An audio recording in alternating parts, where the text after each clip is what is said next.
housewarming party.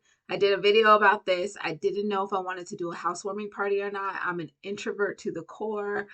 Just the idea of having a lot of people over at once, it's draining for me to like host events, even though I do like hosting and putting things together and things like that. I enjoy that. But then I always feel so drained afterwards. And when it's at your house, it's kind of like, okay, waiting for people to leave and then cleaning up and then making sure everybody's comfortable and running around and talking with the different people from the different sectors of your life. And it's just a lot. So I really try to limit myself to one or two events at my house a year, and I don't regret it when I do it. I get nice pictures and memories from it, and it's an enjoyable experience when I do it. But it's just a lot. So with that said, I did not end up having a housewarming party, and I think I might regret that decision. I ended up putting up a flyer on Facebook for my birthday and including like a QR code for housewarming slash birthday gifts. And I got a couple of things. I didn't really get a whole lot of things, but there's still so many people that even in the area that have not been to my house. And I think it would have been nice to have a little housewarming party to celebrate this milestone in my life. Sometimes I really do get in my own way, but I do regret that decision. You only buy your first house once, and people are really excited for you when you purchase your first home. And people in my life knew how much I went through to get my home, how many sacrifices I made. I gave up my car for 2 years. I walked my son to school every single day and back in Florida in rain season, in storm season. It was a rough journey living without a car, humbling myself, saving, learning how to budget better, just so many things. My journey to get my credit back on track. And then my identity got stolen. And while I was in the home purchasing process, I had to keep on fighting stuff off my credit report before my second credit pull, because I was buying my house, I was building my house.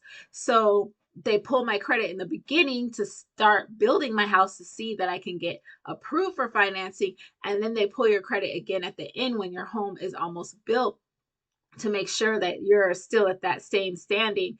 And it was so stressful because my identity got stolen and things kept popping up on my credit report, and I was fighting to get those things off quickly before my second pull, which I have a video about that on my channel. If you ever have identity theft going on your credit report and you're in a similar situation where you need those things off quickly, you can get it done within 5 days. Each time I did this method, I got it done within 5 days.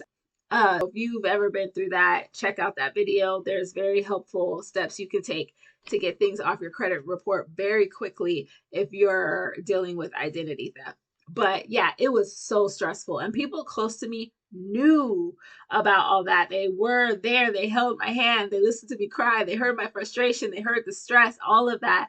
And to not have an actual housewarming party to invite people to your home to show them physically what all the fruit of all of that, and invite people in to be a part of your journey, a part of the end result by seeing your home and celebrating you. And they also purchase you gifts for your housewarming. They see where it's going to go. They see what you're going to do at your house. It's kind of a big step. And being an introvert, not wanting to clean up and all that, I honestly regret that decision and wish I would have set all that aside and allowed for that to happen, because putting up a flyer on Facebook and putting up a virtual store for your housewarming, it's much more cold and removed and not as inviting and allowing for people to see how they're contributing to your celebration. And I don't think that people are as enthusiastic about purchasing you housewarming gifts when you do it that way. Now, it is a good idea because I did get gifts from people who are not local who were able to celebrate me by going in the store and purchasing me gifts and celebrating me that way, which I appreciated a lot. So in that respect, it's a good way to involve people that may not be able to come over to your home and celebrate. That's one of those once in a lifetime, go ahead and just have that housewarming party. Introvert friends, people who don't want to clean up, just have the housewarming party. Let people come over to your house. You'll be able to clean it up. It's worth it. And I regret not doing it. The next update I